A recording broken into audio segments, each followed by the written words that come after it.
Buen día para todos, bienvenidos a No Somos Nadie, 10:30 AM en toda la República Argentina, 8:30 aquí en Dallas. Creo que hoy es viernes, sí, viernes 26 de junio, a esta altura, en este lugar y en este contexto, todos los días son lunes. Es que es de lunes a lunes todo. Exactamente, pero es viernes 26 de junio para el resto de la gente. La Cardeus Colchones y Somiers está a la vanguardia del mejor descanso. Con la Cardeus renovemos el sueño, con una calidad que supera la realidad. Invita a soñar y a disfrutar cada noche, disfrutar de un ahorro mundial de hasta 50%, aprovechar el golazo de las 18 cuotas sin interés y el envío es gratis. Únicos con certificación ISO 9001. La Cardeus, tradición de calidad. Hola a todos, hola L, hola Euge, hola Mauro, hola Barbie. Buen día. ¿Cómo andan? Buen día. Buenos días. ¿Qué tal? ¿Estamos bien? Muy bien. Muy bien, muy bien. Bueno, me alegro mucho. Bueno, vamos a empezar a descargar parte del temario. Querido Mauro Embe, la situación en Venezuela domina la escena. Sí, exactamente. Vamos a seguir con las repercusiones del terremoto, que en realidad sigue habiendo réplicas, ¿no? Esto es muy común, que sigan dando hasta que las placas tectónicas se acomoden. Y una situación que está cada vez más grave, ¿no? Porque si bien las cifras que conocemos para lo que sabemos que pasó son relativamente bajas, por supuesto van a seguir subiendo lamentablemente por la magnitud de lo que se dio y la no preparación previa que tenía toda la estructura, ¿no?, venezolana para los sismos. Euge. Vamos a hablar de la distribución del ingreso. Los que son pobres son más pobres y los que son ricos están concentrando la mayor cantidad de los ingresos en Argentina. Es el dato del INDEC que habla de una distribución del ingreso que empeoró en el primer trimestre del 2025, bastante que va bastante con los datos que venimos contando, ¿no? Caída del empleo, inflación que no paró de crecer desde septiembre del año pasado. Así que los vamos a analizar bien. Incluso hay expertos en la materia que hablan de que esto puede significar hasta un par de puntos más de pobreza, ¿no? Así que lo vamos a charlar. L. Vamos a hablar de... ¿Qué es esto? Cthulhu. Claro, Top Gun. Aquí tenemos hermoso. perteneciente a la Academia Top Gun de la Marina de los Estados Unidos. Miren, no ahí entendía Leonora. nada. La miré a Lu pensando de, no, ¿qué se te disparó?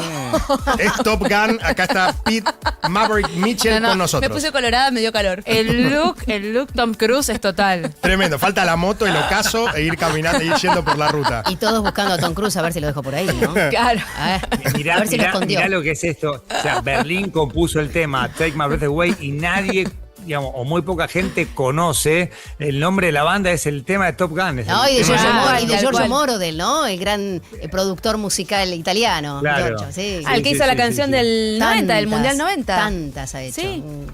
Un prócer. No, Giorgio Moroder, un crack, un crack Prócer total. total. Sí. Vive. Sí, sí, Vive. Sí, Como vive. diría, Vive, sí, sí, vive. sí. Vive, Hace por eso poco, digo, Buenos vive, como Aires. preguntaría Susana, sí vive. Sí, claro. Sí.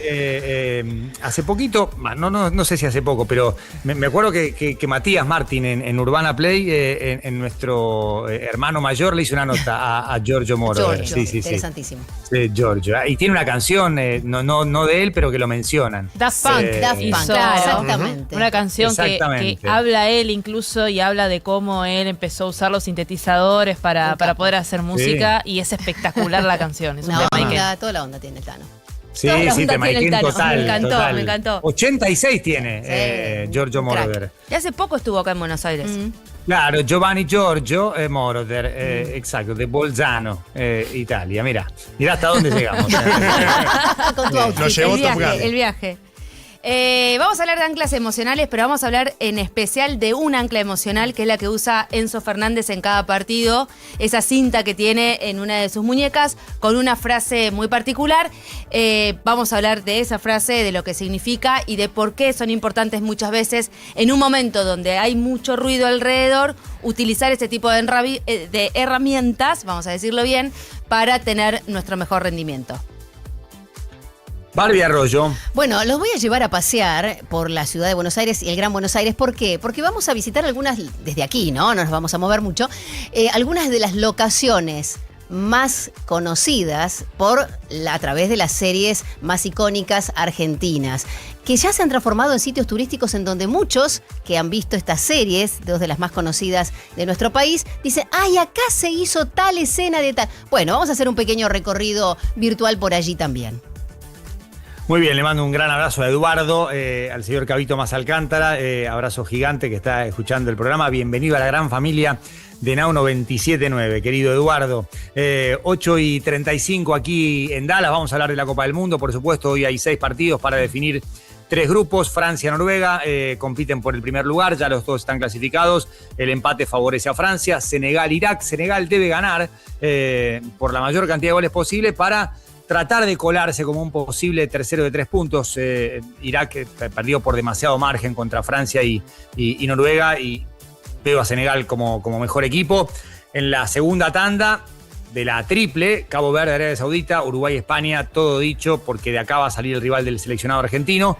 Y más tarde hay que ver Egipto-Irán, porque de acá va a surgir, de los dos partidos, Egipto-Irán, Nueva Zelanda-Bélgica, de acá va a surgir el rival de Australia.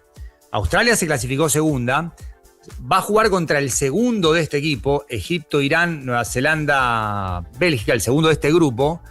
Y si Argentina pasa la pantalla de 16avos, jugaría en octavos contra el vencedor de ese encuentro, Australia y el que le toque. Así que de golpe, Egipto-Irán es un partido importante para la Argentina, porque de esta zona va a salir el rival de Australia y el siguiente escollo del seleccionado si pasa a 16avos. Obviamente hoy también vamos a saber el rival del partido. Se va a jugar en Miami el 3 de julio en el Hard Rock Stadium. Así que la primera parte es más que nada para determinar el orden de los clasificados, Noruega-Francia, y a ver si Senegal con una goleada podría aspirar a un tercer lugar con 3 puntos y saldo positivo de goles.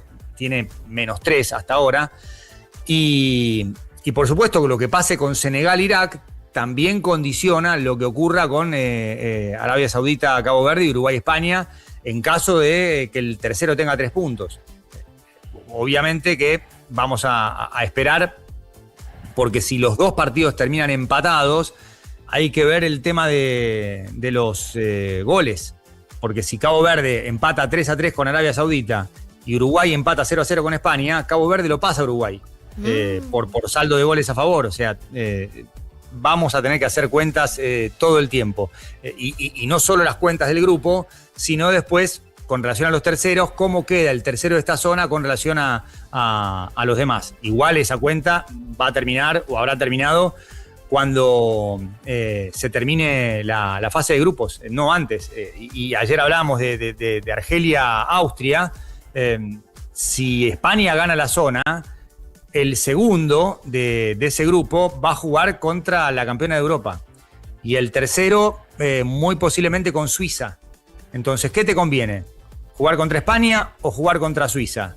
En este caso, Austria arranca segunda y Argelia tercera. ¿Y cuál sería la venganza de Argelia? ¿Ganarle a Austria? No. No, dejar que Austria sea segunda y Argelia tercera, pero con la posibilidad de meterse como uno de los 8 terceros, cosa que no va a lograr si pierde. Entonces, es todo muy enroscado y no corresponde anticiparse, porque un gol cambia absolutamente todo. Es como el Jenga, ¿viste? Sacás la pieza equivocada, se cae y tenés que volver a construirlo y volver a jugar. Así que en un ratito vamos a hablar de lo que pasó, del histórico triunfo ecuatoriano, emocionante todo, el partido, el gol de plata, el festejo de BKC, las palabras del entrenador en una jornada que armó ya 2 muy buenos partidos. Porque Holanda-Marruecos y Brasil-Japón son 2 partidazos. Ya teníamos Sudáfrica-Canadá como primer partido de 16avos y ayer se armaron 3. Estados Unidos-Bosnia, Holanda-Marruecos y Brasil-Japón, 2 países que tienen vínculo futbolístico. Hay un legado, un impacto del fútbol brasileño en en Japón. De hecho, futbolistas nacidos en Brasil se naturalizaron japoneses para jugar. Zico, uno de los craquis brasileiros, dirigió a la selección japonesa, además de jugar allí. Así que no va a ser el primer enfrentamiento entre Brasil y Japón por Copas del Mundo, pero será en 16avos de final de los más lindos que vamos a tener en esta primera instancia de eliminación directa. Pero recién estamos arrancando. Bienvenidos, esto es No Somos Nadie.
8:46 aquí en Dallas, las 10:46 en toda la República Argentina. Si estás pensando en cambiar el auto este mes, Renault te acerca a tu 0 kilómetro con una tasa exclusiva de 0%. Durante junio, aprovecha esta oportunidad única para subirte a tu próximo Renault. Boreal, Arcana, Cardial, Duster o Kwid. Te los repito, Boreal, Arcana, Cardian, Duster o Kwid, con condiciones únicas en el mercado, con tasa cero y planes a 12, 18 o 24 meses. Ingresá en Renault.com.ar y conoce todos los planes de financiación que Renault tiene para vos. Querido Mauro Embe, vamos a empezar a tocar la cuerda internacional con la situación en Venezuela. Al menos por ahora en cifra, ¿no? Que por supuesto no refleja necesariamente el sufrimiento y demás, ¿no? Porque los números a veces son muy fríos con la situación que se está viendo en este tipo de catástrofes. Hay por ahora confirmados por el gobierno 589 muertos por los 2 terremotos más fuertes, sumado a todas las réplicas que hubo, alrededor de 3.000 heridos y 157 desaparecidos. Ahora, cuando uno entra a la página desaparecidosterremotovenezuela.com, que es un sitio web que se armó específicamente luego del terremoto por voluntarios y de manera autogestionada, hay 50.608 personas en este momento sin contacto, por lo tanto desaparecidos, y uno presume que pueden estar desorientados, lamentablemente fallecidos o bajo los escombros. Por eso las 72 horas posteriores a este tipo de situaciones son fundamentales para poder rescatar a esas personas con vida. Una situación muy pero muy dramática. Hasta ahora hubo 214 réplicas de los terremotos. Esto probablemente se continúe, pero vaya bajando la frecuencia con el paso de los días, y según la Organización de Naciones Unidas, hasta ahora se habrían visto afectadas, según una estimación, 6,76 millones de personas.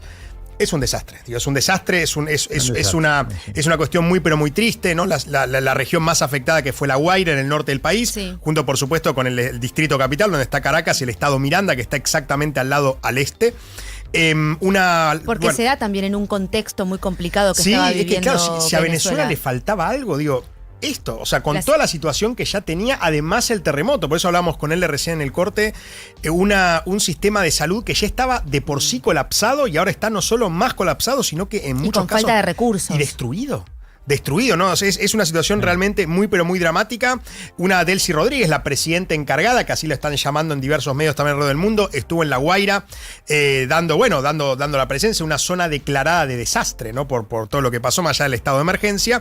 Y también lo que se vio en las últimas horas fue que comenzó algo que lamentablemente también se da en estos casos, y que hay algunos oportunistas que lo hacen, lamentablemente, que son saqueos. Porque se empezaron a ver saqueos en la región de La Guaira, en locales destruidos, derrumbados, mucha gente robando, ¿no? En esta situación. Y los que aparecieron también, después de algunas horas, no inmediatamente, fue la oposición venezolana, ¿no? Que uno dice, bueno, ¿qué van a decir? ¿Qué dirá María Corina Machado? ¿Qué dirá Edmundo González Urrutia? María Corina Machado subió un video a sus redes sociales y dijo lo siguiente. Tantas veces hemos caído, nos hemos levantado juntos. Y esta es una hora en la cual apelamos a eso, a lo que somos. Una nación buena, generosa, inteligente, organizada, resiliente, valiente, amorosa. Este es un momento de servir y de organizarnos para que este servicio sea efectivo. En esta hora estamos recibiendo enorme apoyo internacional. Nos están contactando, nos están buscando, y al mismo tiempo estamos viendo nuevamente muestras de generosidad infinitas de los venezolanos que están afuera, e incluso todos aquellos que aún en dificultades dentro del país quieren compartir, quieren ser útiles. Bueno, ese fue el mensaje de María Corina Machado, por supuesto en el exterior, no en Venezuela, que ella tiene muchísimo apoyo en la diáspora venezolana, ¿no? Más allá de lo que pueda hacer o no Trump. Se la vio, bueno, al menos los ojos parecían llorosos en el video. Yo incluso cuando vi ese video, no sé si fue la mejor idea, porque creo que fue incluso impostado, ¿no? Porque no sé si era tan real, cosa que a los venezolanos que estaban viendo no sé cómo les habrá caído. Porque además sabemos el perfil que ha asumido María Corina Machado. que le ofreció el Premio Nobel de la Paz a Trump y Trump la ha ignorado y tiene como referencia a Delcy Rodríguez, la actual presidenta. Sí, y en todo caso, aquella persona que eligieron para una potencial convocatoria de elecciones no fue María Corina Machado, sino que ya lo mencionamos acá, Nora Figuera, que es la presidenta encargada del Parlamento, de la Asamblea Nacional del 2015, cuando comenzó todo este problema, que es del Partido Primero Justicia, del mismo Enrique Capriles, pero no María Corina Machado. Por eso en esta situación tan delicada se mete la política, y si bien el mensaje de Machado fue más bien de solidaridad y un mensaje mucho más sentido, el de Edmundo González Urrutia tuvo otro tono. El mundo debe saber que esa ayuda tiene que llegar sin condicionamientos y sin intermediarios que la utilicen como instrumento de control. Edificios derrumbados, familias sin saber dónde están sus seres queridos, un país en shock. No tenemos cifras confiables de víctimas. Todo eso en sí mismo es parte de la tragedia. Llegamos a esta catástrofe después de décadas de destrucción institucional. Bueno. Tiene sentido en 1967 hubo un terremoto muy grande en Caracas y ahí se habían empezado a construir muchos edificios antisísmicos para que no haya una tragedia tan grande otra vez. En ese momento hubo más de 200 muertos. Después lo que pasó con el chavismo fue que toda la infraestructura de Venezuela se vino abajo completamente y por eso lo que estamos viendo ahora es tan devastador. En ese sentido, lo que dice Edmundo creo que tiene mucho sentido, pero que habla más allá del mensaje político. Me parece que ahora la oposición y el oficialismo están parados en una misma vereda, en donde lo que importa es que el ciudadano venezolano se pueda volver a poner de pie. Bueno, justamente por eso yo no sé si desde el punto de vista de Edmundo González Urrutia fue tan útil este mensaje ahora. Una cosa es después cuando pasen los días y se ve esa fragilidad institucional, pero yo no sé si fue lo más inteligente de su parte, políticamente hablando, dar un mensaje criticando esto, que por supuesto tuvo responsabilidad, pero en momentos de tanta angustia, cuando el terremoto acaba de pasar y la tragedia acaba de pasar, no sé si es políticamente inteligente hacer esto, sino lo que hizo María Corina Machado, que es un mensaje de unión, de abrazo, y después vienen las críticas, por esto que decía vos, el estar parado en la misma vereda. Yo no sé si Edmundo González Urrutia se paró en la misma vereda, ¿no? Por eso yo siento que fue más inteligente María Corina que Edmundo en esta situación, sabiendo además la fragilidad política que tienen de cara a lo que pueda venir en Venezuela, ¿no? Sí, el venezolano hoy quiere un abrazo, comprensión, que los políticos les digan estamos con ustedes, digamos, dejamos de lado cualquier diferencia política. Me parece que en este caso María Corina Machado, impostada o no, auténtica o no, tocó esa fibra. Y González Urrutia pretendió capitalizar algo que es más allá de cuán preparado o cuán poco preparado estaba el país para un terremoto doble con distintas capas tectónicas y de la intensidad que tuvo. Creo que en este momento, cuando se siguen contando muertos y hay millones de personas afectadas por el terremoto y hay un montón de desaparecidos, me parece que es una especulación innecesaria por parte de González Urrutia. Sí, que no, y tampoco probablemente lo pueda capitalizar. Hay que recordar que si bien él fue a las elecciones y ganó, que se las robó el chavismo con todo lo que ya vimos, el madurismo, iba a ser María Corina Machado. Él fue porque estaba suspendida María Corina Machado, ¿no? O sea, yo creo que tendría mucho más que perder María Corina que Edmundo González Urrutia, que yo no sé si fue la decisión política más inteligente en estos momentos, en una situación en Venezuela en general de nuevo que es muy pero muy dramática y lamentablemente va a seguir porque las cifras lamentablemente van a aumentar. Y también hay que recordar que una comunidad venezolana muy grande en la Argentina, ¿no? Que es importante también que la angustia que pueden sentir por sus familiares, por sus amigos y demás, y seguramente quizás algún argentino que esté en Venezuela en estos momentos. Entonces vamos a seguir comunicando y vamos a seguir actualizando todos los días con esto que va a dar que hablar lamentablemente, y que recordemos, las réplicas lamentablemente también se pueden seguir dando en los próximos días y semanas incluso también. Muchas gracias, Mauro Dembe. Son las 8:54 en toda la República. No, son las 10:54 en Argentina, las 8:54 acá. Claro, porque miro la computadora y la computadora tenés mal el horario de Dallas. Exacto. Exacto. Son las 10:54 en Argentina, 8:54 aquí en Dallas en este lunes. Es viernes, ya sé. 26 de junio de 2026. 26 del 6 del 26. Now.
Ayer Ecuador ganó el partido más importante de su historia y el gol de Gonzalo Plata ya entra en los libros del fútbol ecuatoriano. Le ganó a una Alemania que había arrancado con el gol de Sané bien arriba y por suerte Ecuador encontró rápido el empate. Ecuador venía de una sequía goleadora tremenda.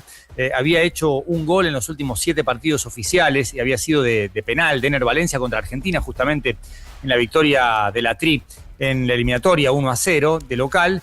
Y el último gol de jugada había sido también de Ener Valencia contra Venezuela en marzo de 2025. O sea, tenía que romper con esa sequía, con esa anemia goleadora y lo logró.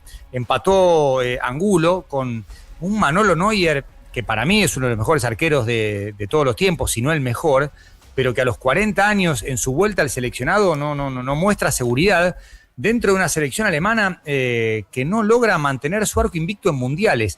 La última valla invicta de Alemania es la final del 2014 contra Argentina, ese 1-0 con el gol de Götze.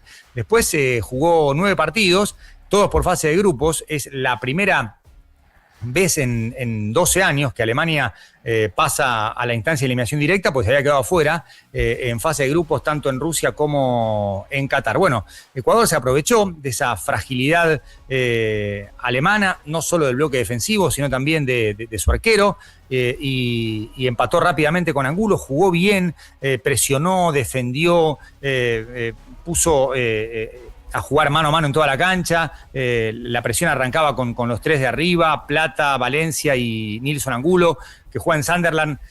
Su ídolo es Neymar y nos dimos cuenta ayer por las gambetas que intentaba. La rompió toda Nilson Angulo, actuación consagratoria, estuvo siempre en partido. Y a veces el fútbol te tiene que dar esa señal, ese guiño. Ecuador venía de un partido en el que remató 15 veces contra los Tres Caños, más de 30 intentos, los había tapado todos Eloy Rommel, arquero de Curazao. No sé si le debía una, pero bueno, después también de pegar un par de tiros en los palos contra Costa de Marfil en el arranque, había, digamos, una situación favorable que el fútbol podía entregarle a Ecuador, y se la entregó en ese córner de Vite, otro partidazo del sur de juegan los Pumas de la UNAM. Gana Kevin Rodríguez, tocó las teclas correctas Becasese, puso a 2 laterales profundos como Preciado y Estupiñán, a Rodríguez porque ya Ener Valencia no daba más, y gana Rodríguez en el juego aéreo ante Ta. Y después Neuer, que suele sacarla con los puños, la quiere embolsar y Plata se la saca de los guantes. Y así Ecuador se queda con la victoria. Después aguantó, puso a Félix Torres, un central, a Jordi Caicedo para tener un jugador más en la marca, en la presión en salida de Alemania. Alemania que no le cambiaba nada al partido porque ya había ganado la zona. Obviamente el desempate olímpico como respuesta a todo, como mala respuesta a todo. Empezó a poner suplentes, futbolistas que no habían jugado ni un minuto en la Copa del Mundo, pero por supuesto a Ecuador esto no le importa, ni siquiera es un atenuante, ni siquiera es un asterisco, es una descripción del partido, y terminó celebrando en la cancha durante muchos minutos. La imagen de Becasese después del gol de Gonzalo Plata, yendo a buscar a su familia ahí en la platea. Sí. Fue de los partidos más emocionantes de la Copa del Mundo. Si querés, el primer gran momento decisivo, porque obviamente habías tenido lo de Cabo Verde contra España, lo del mismo Curazao contra Ecuador, ni que hablar los momentos individuales de Messi, Mbappé, Haaland, Cristiano Ronaldo. Pero lo de ayer creo que se ganó un lugar muy grande dentro de la Copa del Mundo, y por ahora es el partido más importante de la historia de Ecuador, porque lo tenía que ganar, porque era Alemania. Alemania había perdido solamente 2 veces contra equipos Conmebol, las 2 en finales, contra Argentina en el 86 y contra Brasil en 2002. Bueno, Becasese, voy a arrancar con el 13, que habla de una canción de los Redonditos de Ricota, de Patricio Reyes, Los Redonditos de Ricota, de Los Redondos, El Ángel de la Soledad. La verdad que el rock nacional en estos días me ayudó muchísimo porque tiene frases muy potentes, cualquier artista. Y en El Ángel de la Soledad siempre dice que no escucha lo que oye, va para adelante, se prende fuego y siente. Y bueno, va de eso la vida, ¿no? De saber también que la vida te regala estos momentos donde puedes compartir con tus hijas, con tu señora, con tus hermanos, con tu mamá, con los amigos. Falta el viejo que estará gritando arriba, ¿no? Pero bueno, hay que celebrar esos momentos. Imagino un pueblo ecuatoriano de 19 millones de personas celebrando y abrazándose, tomándose una buena cerveza y celebrando una victoria histórica. Así que la verdad que muy agradecido también a la cultura del rock, porque esa energía de combate, ¿no?, que se genera ahí, a mí me da mucha fuerza.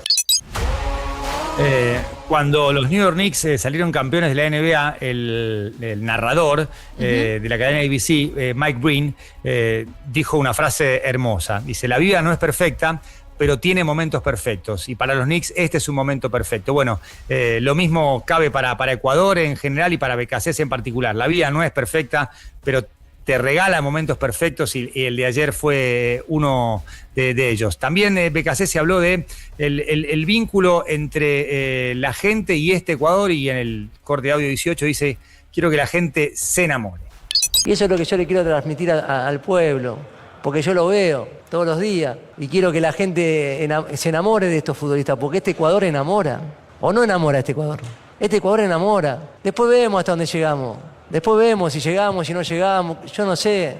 Lo que sí sé es que este grupo se merece lo mejor y que siga enamorando y contagiando a su gente y que la gente se suba a eso. Lo querían matar a BKCS, hasta incluso algunos pedían que no dirigiera el último partido contra Alemania tras empatar ante Curazao. Bueno, esto es el fútbol y la histeria que se maneja hoy también con la intención de ganar dinero, pegar un tuit viral que casi siempre va más cerca de la falta de respeto que del análisis, del alto impacto. Es un signo de época.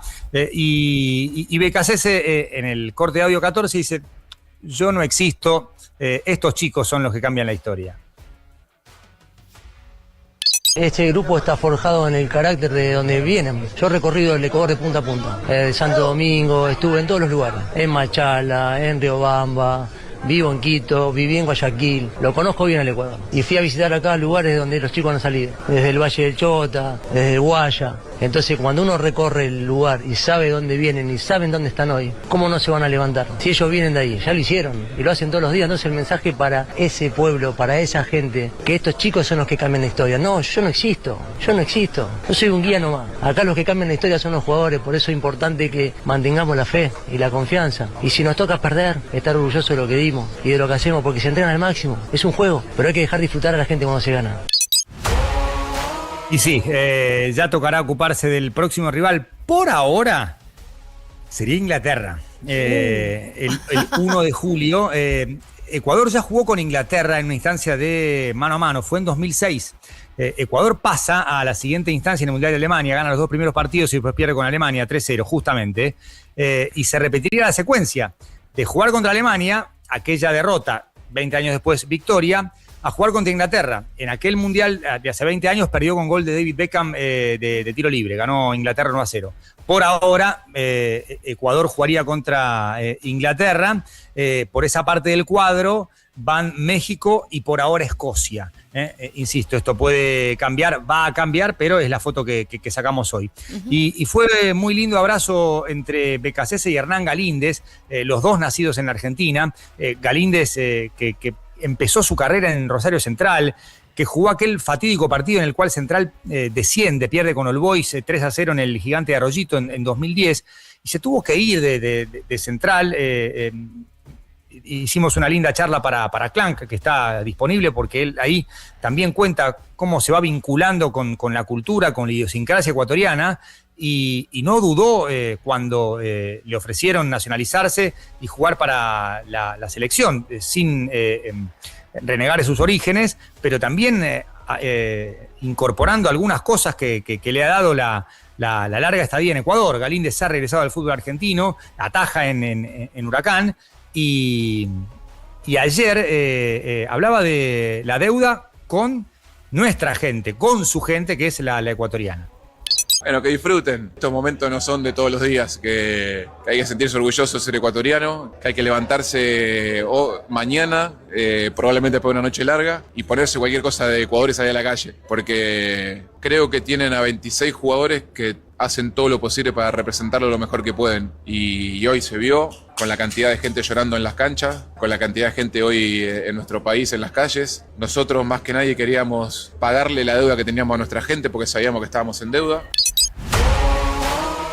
Bueno, Ecuador disfruta de unos días hermosos y por supuesto tendremos que esperar hasta el final para ver cómo se ordenan los 8 terceros. Ya nadie podrá sacarle a Ecuador su lugar en los 16avos de final. Por ahora sería Inglaterra su adversario.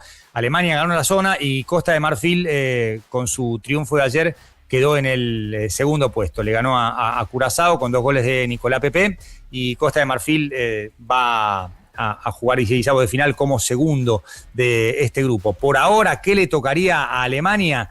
Nada menos que Paraguay. Probablemente cambie, pero tendríamos un Alemania-Paraguay que se enfrentaron en 2002. Ganó Alemania por la mínima. Y Costa de Marfil ante Noruega. Costa de Marfil como segundo del grupo E jugará contra el segundo del I, que por ahora es Noruega. Si hoy Noruega le gana a Francia, a Costa de Marfil le tocará jugar contra Francia y podría haber un duelo de Brasil-Francia en octavos, en el caso de que hoy Francia quede segunda. Hoy Francia va a estar sin su entrenador Didier Deschamps, que regresó a Francia porque falleció su mamá. Hay goles que se gritan y goles que se gritan cara a cara. Por eso, ayuda a reforzar tus defensas con Redoxon Triple Acción, con fórmula más completa, compuesta con vitaminas C, D y zinc.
Zurich presenta la actualidad económica.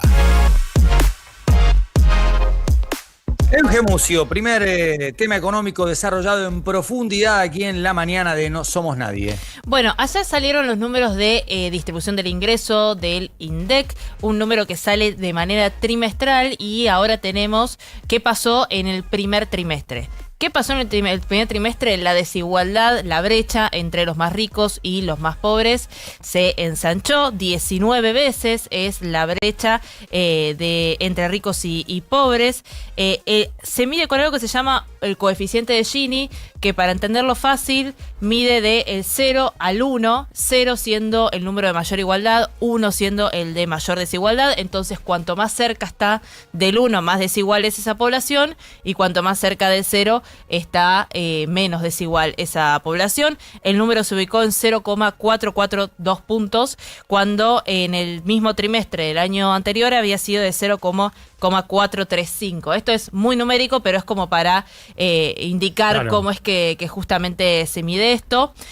El 61,9% de la población de la encuesta permanente de hogares que mide el INDEC contó con algún tipo de ingreso. Acá hay algo que me parece interesante para evaluar, que es cómo se manifiestan las distintas brechas, una la de formalidad y la otra la de género. En la brecha de género vos tuviste un ingreso medio para varones de 1.352.000 pesos y para las mujeres de 959.000 pesos. Es una brecha del 29% y que también se va ensanchando. Y después también tuviste una brecha entre trabajadores formales e informales, que es bastante destacable en términos de que es más del doble esta brecha, es decir, las personas con ingresos formales ganaron más del doble que las de formales, 1.443.000 pesos contra 664.000 pesos, ¿no? Y la población formal se llevó el 73,8% del total ingreso, mientras que la población con un trabajo informal se llevó el 26,2%. Esto a cuenta de el otro día que hablábamos de un mercado de trabajo que se mantiene con variables bastante estables en términos de desempleo, pero que va creciendo la población con un trabajo informal, ¿no? Una población económicamente activa que crece, pero que va absorbiendo el mercado informal a toda esa población que empieza a estar en condiciones de trabajar, ¿no? Entonces me parece que para marcar el análisis de estos datos estamos más desiguales, con ingresos más informales, y esos ingresos informales son de menor monto, ¿no? Justamente. El 10% del decil más alto de ingresos concentró el 33,5% de los ingresos, con un ingreso promedio de 2.435.937 pesos, mientras que el decil de menores ingresos, solo el 1,8% concentró del total ingresos y tuvo un ingreso medio del 130.550 pesos. Es mucha la diferencia entre el decil más pobre y el decil más rico. Y como decía en el inicio, hay quienes estuvieron viendo con ojos de justamente quienes... con ojos de quienes son expertos en la materia y que ya con la distribución del ingreso lo que hacen es poder ver y anticipar los datos de pobreza. Por ejemplo, Leo Tornaroli, que es uno es crack total y es uno de los expertos en pobreza del centro del CEDLAS, habla de que con estos números vos tenés 2 puntos más de pobreza para este primer trimestre y que es un 3,5% más alta del primer trimestre de 2025, ¿no? O sea que tenés 3 puntos, de 3,5 a 4 puntos más de pobreza que del primer trimestre de 2026. Todo esto también teniendo en cuenta que fue un primer trimestre en el que la inflación subió bastante. Nosotros tuvimos una inflación que subió durante 11 meses consecutivos, casi un año, a partir del año pasado, de agosto del año pasado sobre todo. Recién empezó a mermar hace 2 meses la inflación, pero que al mismo tiempo los salarios no estuvieron acompañando, ¿no? Entonces también eso explica cómo es que, obviamente, estos expertos miran miran los puntos de pobreza y se ve una distribución del ingreso un poco más acelerada y un poco más ancha de lo que suele ser. Y después el número que siempre se mira en términos de la escala de los ingresos y cuánto gana la mitad de la población. Si vos vas y mirás la tabla de los deciles, la mitad de la población gana de menos de 500.000 pesos, ¿no? Porque vos tenés la mitad de tabla de la mediana por decil en el decil 6 en 555.000 pesos y para abajo, obviamente, ganando mucho menos, ¿no? Así que una población más desigual, un poquito más desigual en el primer trimestre del 2025, acompañado de un mercado de trabajo que también vimos en este primer semestre, que venimos del último primer trimestre, del 2025, que también está creando empleo informal, está destruyendo puestos de trabajo registrados y que los salarios no le están ganando a la inflación. Para el segundo trimestre del año se anticipa números más moderados en términos de que la inflación cedió, incluso tuvimos el índice de salarios de abril, ayer también por encima de la inflación de abril, también que fue de 2,6 y el índice de salarios en 3,5, con lo cual ahí podemos ver algún tipo de recuperación, pero bueno, en el primer trimestre tuvimos un deterioro muy grande de los ingresos y sobre todo de la brecha entre los más ricos y los más pobres. Y eso también con estos datos rezagados, lógicamente rezagados, hoy en junio podemos entender aquellos índices de opinión pública desfavorables al gobierno del primer trimestre. Que son más instantáneos, más fáciles de sacar, de registrar en el momento, pero bueno, en este caso tenés el motivo, uno de los motivos estructurales vinculados con la economía, que obviamente por la compilación y la difusión de datos lo conocemos en junio. Claro, y que tiene un fuerte componente económico ese desencanto con el gobierno, sobre todo en los términos de los salarios, en llegar a fin de mes, de poder adquisitivo, y esto que creo que una de nuestras columnistas que vino alguna vez, Lara Uiburu, hablaba del ajuste en cascada, ¿no? Todos los meses tener que ajustar algo de tu economía que empieza siendo, bueno, no voy tanto a un teatro, un cine, una salida, voy menos a comer afuera, por ejemplo. Después empieza a ser, bueno, compro en vez de primeras marcas, segundas marcas, gasto un poco menos acá de luz, en vez de usar el colectivo, camino hasta la estación. Ese tipo de variables que miran las familias para ir achicando gastos, pero que todos los meses termina siendo un gasto más que ajustar. Muchas gracias, Euge Mucio, con el primer tema económico desarrollado en profundidad. Bienvenidos a Club Zurich. Gracias a Zurich por acompañarnos. Un club en el que solo por ser cliente te da beneficios. En supers, electro, hogar, jugueterías y más. Adiós a pensar solamente en siniestros. Hola a esos gustos que hacen bien. Club Zurich, beneficios que nos unen. Hasta hoy los seguros solo aparecían cuando aparecían ellos, los siniestros. Pero en Zurich entendimos que también podíamos ser parte de tu disfrute diario. Así nació Club Zurich, donde simplemente por ser cliente tenés beneficios en supers, electro y hogar, jugueterías y más. Adiós a pensar solo en siniestros. Hola a esos gustos que te hacen bien. Bienvenido a Club Zurich. Beneficios que nos unen.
de 9.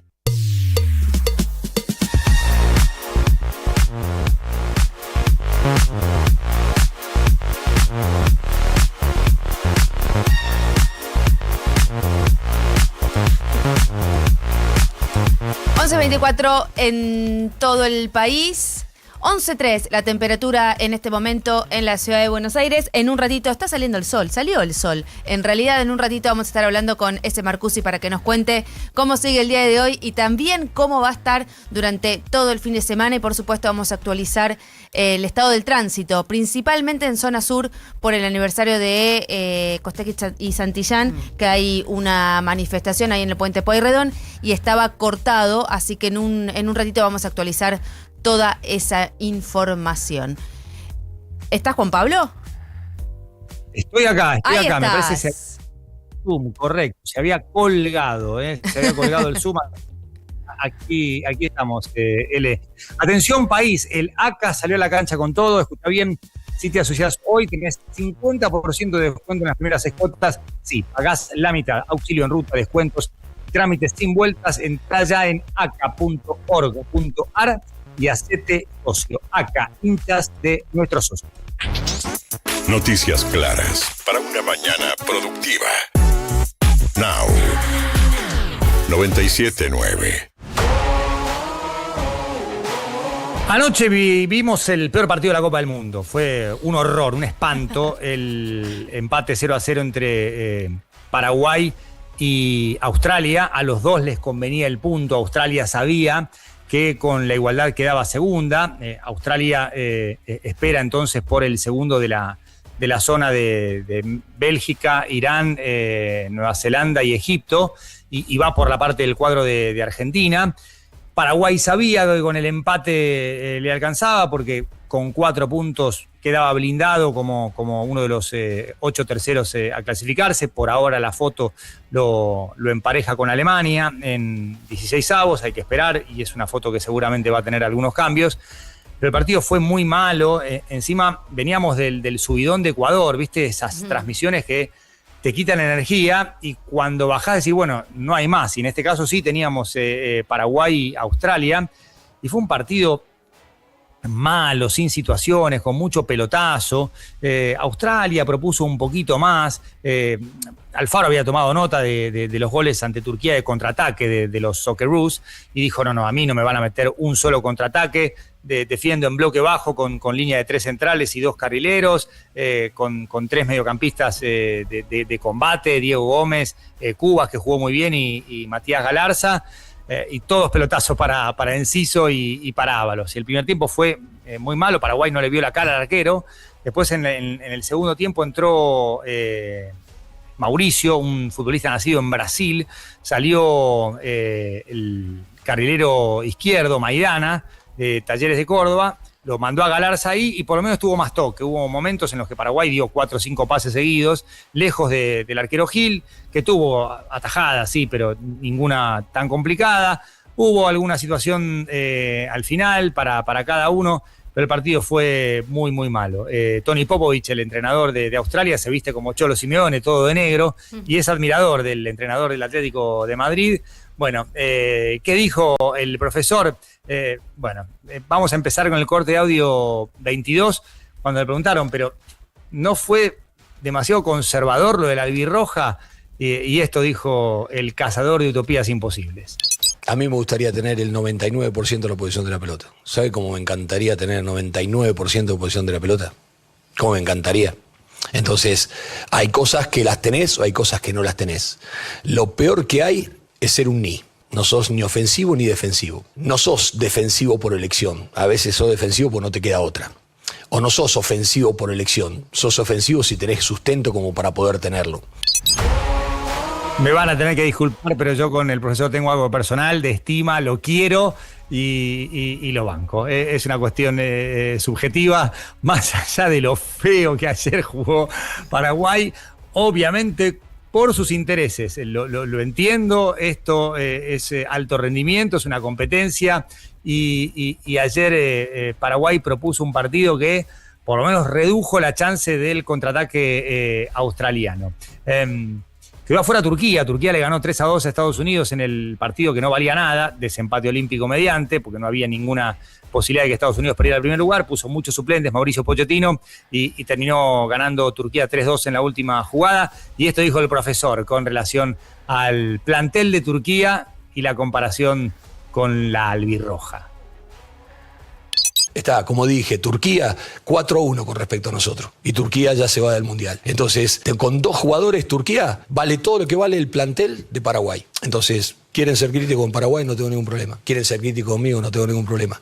Yo tengo claro dónde estoy. De la misma manera que lo tenía cuando estaba en Ecuador, de la misma manera que lo tenía cuando estaba en Costa Rica. Y yo estoy para dar no las buenas noticias. Yo estoy para decir las cosas que siento, como las veo y como son. Después, tal vez el tiempo a la corta o a la larga me termine dando la razón o no. No, entiende todo el manejo ante la prensa y su participación en la conferencia de ayer. Bueno, veremos qué le toca a Paraguay. Por ahora es Alemania y el profesor Alfaro dice, tenemos que estar preparados. Sí, lo importante es tratar de recuperar rápido a los jugadores, ver cómo están, cómo se sienten, prepararnos rápido para lo que va a venir y bueno, después ya mentalizarnos para el rival que vamos a tener y para el día que vayamos a jugar y en el lugar donde vayamos a jugar. Había 465 combinaciones para analizar los cruces entre los ganadores de grupo y los mejores terceros. Bueno, algunas se han ido desechando y quedan solo 92, 93. Así que veremos qué ofrece la jornada de hoy. Bueno, ¿por dónde pasa la triple tanda hoy? Francia-Noruega, Senegal-Irak en primer turno. Francia sin Deschamps, el entrenador que regresó a Francia porque falleció su mamá, define en el primer lugar. El empate pone a Francia primera, Noruega segunda. Una victoria de Noruega, obviamente cambia el orden y podríamos tener un Francia-Brasil en octavos, o un Noruega-Brasil que también es súper interesante. Ni que hablar el Brasil-Japón ya confirmado en 16avos de final. El otro partido es Senegal-Irak, los dos tienen 0. Senegal es favorito para ganar. Si gana y por una diferencia amplia que le permite llegar con saldo positivo, con 3 puntos no queda eliminado porque todavía hay que hacer cuentas hasta la última fecha. El último turno, me voy a saltear el del medio, que es el más interesante porque hay un par de cosas para hablar del tema, es Egipto, Irán, Nueva Zelanda, Bélgica. De acá sale el rival de Australia. El ganador de Australia contra el que le toque, el segundo de esta zona, por ahora Irán, Egipto 4, Irán 2, Bélgica 2, Nueva Zelanda 1. El segundo de esta zona va a jugar con Australia y el ganador de ese partido jugaría contra Argentina en octavos, siempre y cuando, por supuesto, Argentina pase la pantalla. ¿Contra quién va a jugar Argentina? Bueno, va a jugar contra el segundo de una zona en la que cualquiera de los 4 puede clasificarse en ese lugar y lo voy a... obviamente teléfono mediante y lista mediante lo voy a explicar. ¿Cómo arranca la cosa? España 4, más 4, Uruguay 2, 3 goles a favor, 3 en contra, saldo 0, Cabo Verde también 2 goles a favor, 2 en contra, Arabia Saudita 1. Vamos a partir de doble empate. España, Uruguay igualan, Cabo Verde y Arabia Saudita empatan. ¿Se mantiene el orden? No necesariamente, porque si España y Uruguay empatan 1-1 y Cabo Verde y Arabia Saudita empatan 3-3, pasaría Cabo Verde. Si el empate de Cabo Verde y Arabia Saudita tiene un gol más que el de España y Uruguay, ya tenemos que hablar de desempate entre Uruguay y Cabo Verde por juego limpio, por la cantidad de tarjetas. Esto sería en el caso de un doble empate. Si gana España, se garantiza el primer lugar y Uruguay queda eliminada. Si gana Uruguay, pasa a 5 puntos. Acá depende de lo que haga Cabo Verde con Arabia Saudita, pero podría ser primera de grupo. Si ganan Uruguay y Cabo Verde, España queda tercera. Si gana Arabia Saudita y empatan España y Uruguay, Arabia Saudita queda segunda de grupo y jugaría contra la Argentina. O sea, puede pasar cualquier cosa. Cualquier cosa, y es por supuesto la tanda en simultáneo que hay que ver. Vamos a estar con Pablo Giral en la cobertura. Primero de Francia-Noruega por Telefe y después de Uruguay-España. Mientras tanto, en Uruguay pasa de todo. Se ha filtrado una reunión entre 4 jugadores con Marcelo Bielsa, con reclamos que van desde la carga de los entrenamientos, para los futbolistas muy intensa, hasta la estrategia y la táctica con la que Uruguay debería salir a la cancha. Los datos que empezaron a filtrarse, un programa de radio llamado Las Voces del Fútbol, cuenta que Sergio Roget, el arquero suplente hoy de Muslera, veremos qué pasa con el arco uruguayo después de la muy mala actuación de Nando en el partido con Cabo Verde. Manuel Ugarte, Rodrigo Bentancur y Federico Valverde fueron los futbolistas que pidieron hablar con Bielsa.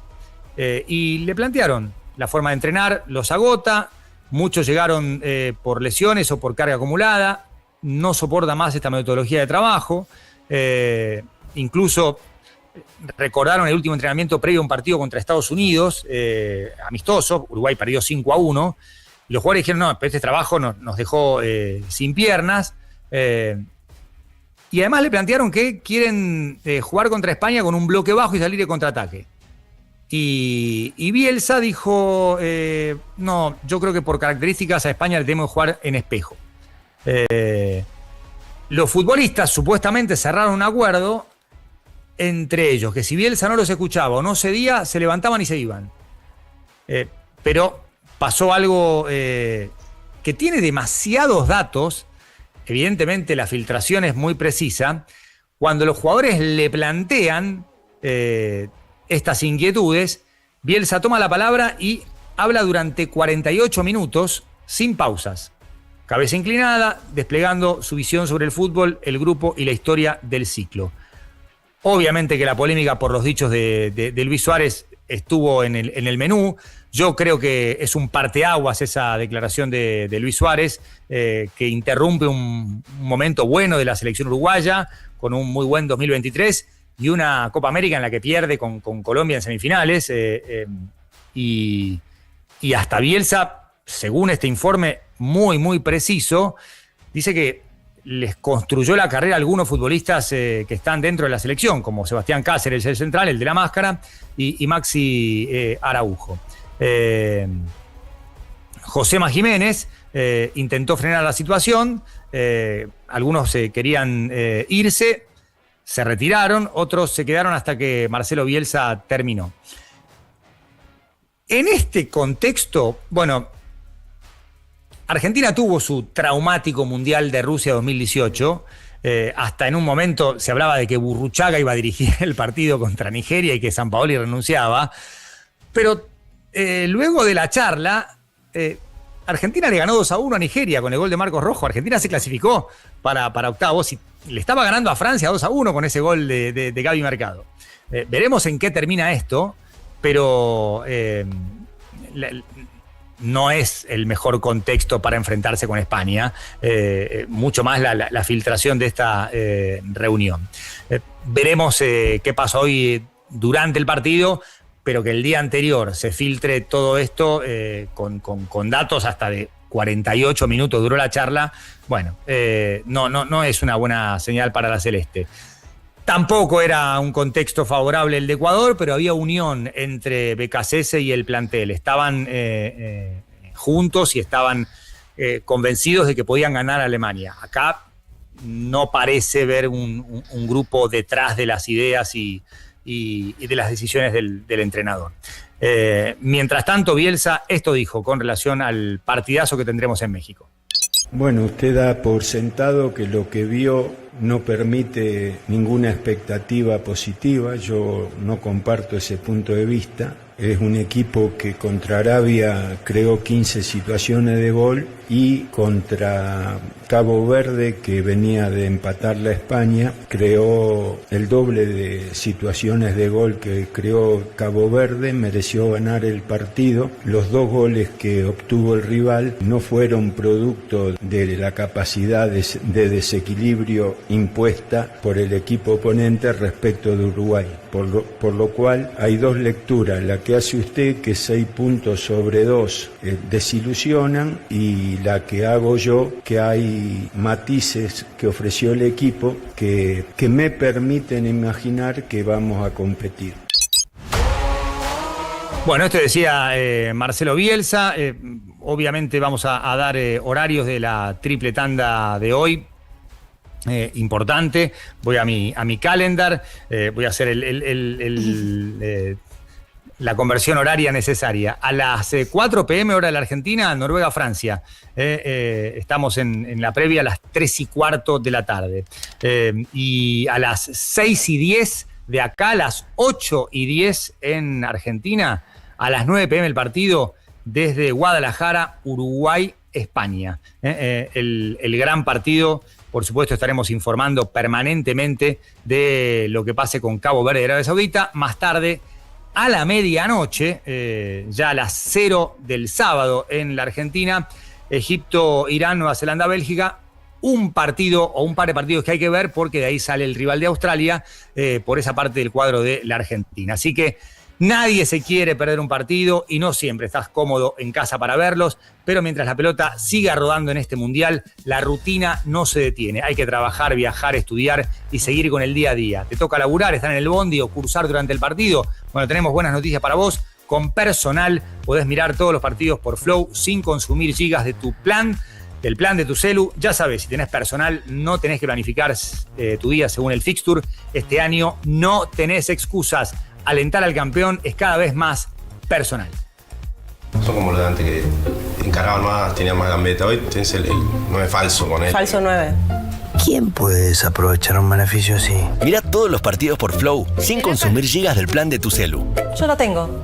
Lo que elegís es cada vez más personal. Querido equipo, nos vamos a reencontrar el lunes. No Somos Nadie sigue, por supuesto, hasta las 14 horas de la Argentina. Lunes, martes y miércoles todavía sigo en mi casita de Dallas. El jueves llegaré a Miami, pero me voy el miércoles cerca del mediodía de acá, de Dallas a Miami, para ya estar cerca del seleccionado argentino, que va a jugar el viernes. Hoy sabremos el rival. El 3 de julio juega la selección argentina en el Hard Rock Stadium en Miami, y hoy conoceremos su rival. Con relación al equipo argentino, va a haber mucha rotación, y yo creo que algunas decisiones se van a tomar en función del rival que le toque. No creo que confirme el equipo. Hoy va a ser una práctica del famoso 11 contra 0. Va a haber muchos cambios, va a haber futbolistas que no vieron acción que van a jugar. Pero el último trazo de la formación lo va a definir una vez que sepa Argentina contra quién va a jugar la instancia de 16avos de final. Besos, abrazos, buen fin de semana, querido equipo, y nos reencontramos el lunes. Por supuesto, ustedes, queridos oyentes o televidentes o suscriptores, nos acompañan hasta las 14 aquí en No Somos Nadie. Vamos con Cupid's Chokehold, Breakfast in America.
11:46 en todo el país, 11:03 la temperatura en este momento. Y ya lo tenemos a él. Qué lindo verte en persona y no verte a través de una... Y bueno, estás siempre de viaje. ¿Cómo estás, Felipe Magoff? Con todos nosotros. Buen día a todo el equipo. Bien, todo bien acá en Buenos Aires estos días. No viajo a esta carrera ni la que viene, pero abrimos una ventana en pleno mundial y hablamos un poco de automovilismo porque todo parece girar alrededor de la pelota de fútbol en este momento, pero la Fórmula 1 sigue su gira europea. Está en el Gran Premio. ¿Los pilotos están atentos al mundial? Sí. Hay, por ejemplo, la Fórmula 1 en el Barcelona el otro fin de semana cuando estuve. En la llegada de los pilotos había puesto un arco chiquitito con una ventana para ver qué piloto la embocaba en el arco para bueno, era un pasillo largo, entonces venían caminando, entonces los pilotos tenían que patear. Franco, por supuesto, la metió de primera, hizo un golazo y los tipos se quedaron sorprendidos. ¿Juega bien al fútbol, Colapinto? Sí, le gusta, hincha de Boca. Ayer estaba enojado porque no lo dejaron ir con la camiseta argentina, dice. Mira. Yo como estoy en Austria, dijo que quería llevar con la camiseta argentina. Y el equipo le dijo... No, es con remera de Alpine. Bueno, listo. Pero bueno, sí, se sigue. Hay obviamente seguimiento. Los horarios no acompañan mucho en Europa porque son muy tardes a la noche los partidos, entonces la Fórmula 1 gestiona sus horarios en forma normal, pero el fútbol está presente. Hay 5 carreras que se corren durante estas 5 semanas del Mundial, con lo cual era imposible cortar el calendario por el Mundial, pero bueno, están en Austria. Esta mañana, 8:30 de la mañana, empezó la primera tanda. Buen trabajo de Franco, terminó octavo. Los Mercedes están adelante con Antonelli y Russell primero y segundo.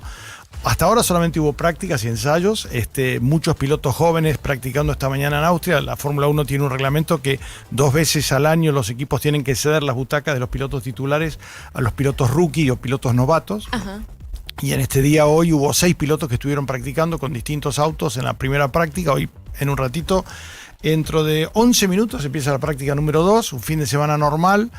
Pruebas de entrenamiento los viernes, mañana a las 7:30 de la mañana la tercera práctica, a las 11 la clasificación y el domingo la carrera del Gran Premio de Austria, que está afectada obviamente por el calor. La FIA ya emitió un comunicado, la ola de calor, ustedes habrán leído, está afectando toda Europa. Esta mañana que se hizo una tanda temprano, al mediodía, ya hacían 35 grados de ambiente y se especula que va a estar cerca de los 40 grados para la sesión de la tarde, con lo cual arriba del auto hay más de 60 grados de temperatura. Con los trajes, ¿no? Sí, bueno, ellos tienen todo un buzo, los buzos tienen unas remeras y unos calzoncillos inífugos que son, en el caso que se incendie el buzo, tienen a su vez una capa adicional. Obviamente el tema de seguridad está muy bien tratado en el tema de Fórmula 1, pero cuando hacen 60 grados adentro del auto es imposible. Lo que ellos usan mucho son unos chalecos que ustedes habrán visto, son unos chalecos que los ponen en el freezer. La selección también. Claro, la selección entrenó con eso. Sí, los ponen, no en los pies, pero sí lo usan. Ni bien bajan del auto para bajar la temperatura, y lo que tienen mucho ahora es, utilizando el método Wim Hof, es baldes de agua grandes con hielo para que sumergirse después que terminen o antes de empezar la tanda para que el cuerpo quede. Así que un fin de semana que está empezando. Franco llega con algunas novedades, hay muchas novedades en los equipos. El equipo que más novedades trajo a la carrera de Austria es el equipo Red Bull, con muchos problemas esta mañana. Tanto Max Verstappen como su compañero Hadjar tenían un problema, el auto quedaba parado cada 2x3, no tuvieron un buen entrenamiento, pues pudo salir y quedar en la 4ª posición, pero Franco trajo un alerón nuevo. Los 2 autos de Gasly y él tienen el mismo equipamiento, con algunas novedades en la suspensión delantera, así que están convencidos de que van a estar para pelear. El 8º puesto de la primera práctica es alentador. Gasly tuvo algunos problemas, quedó un poco más atrás en el 14º lugar, pero bueno, todo se espera que pueda funcionar y que obviamente lo que ellos opinan es que van a estar para pelear los puntos como ven en las últimas carreras.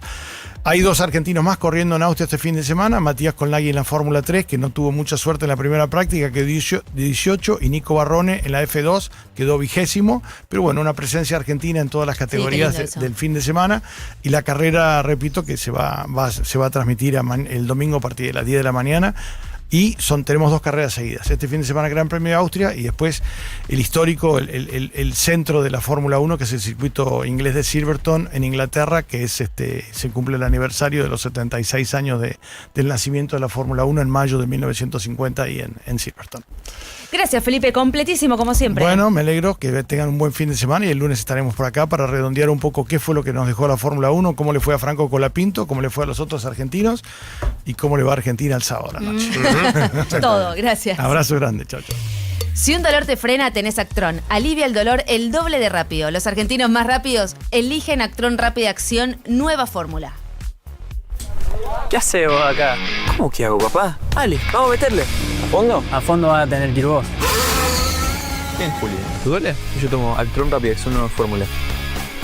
Los argentinos más rápidos eligen Actron. Alivio el doble de rápido. No somos nadie.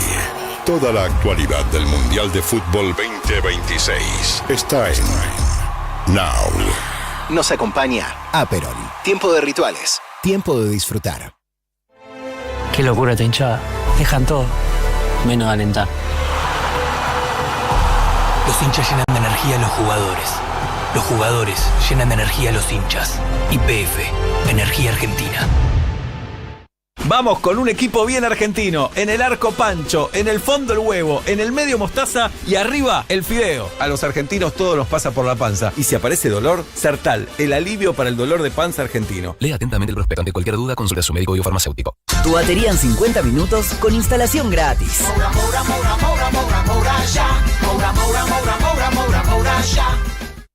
Extra Gas, la empresa familiar que desde hace más de 35 años llega con la mejor energía a todo el país. Una empresa de la que vos también sos parte. Porque confías en nuestra calidad y seguridad, elegís nuestras garrafas de color lila. Sabés que respondemos y que llegamos a donde sea, cuando sea. En tu casa o empresa, querés a alguien cercano, que te entienda, alguien que te dé algo extra.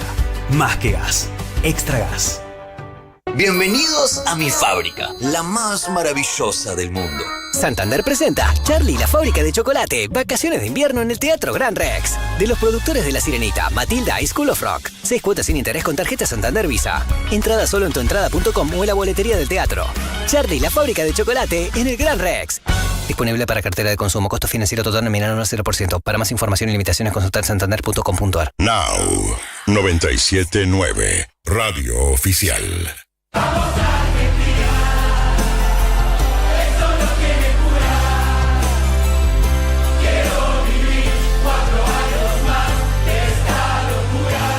Desde el país más intenso del mundo, la bebida más intensa del mundo. Fernet Branca, único. Beber con moderación. Prohibida su venta a menores de 18 años. No somos nadie. Toda la actualidad del Mundial de Fútbol 2026 está en Now. Nos acompaña Redoxon. Ayuda a reforzar tus defensas con Redoxon Triple Acción.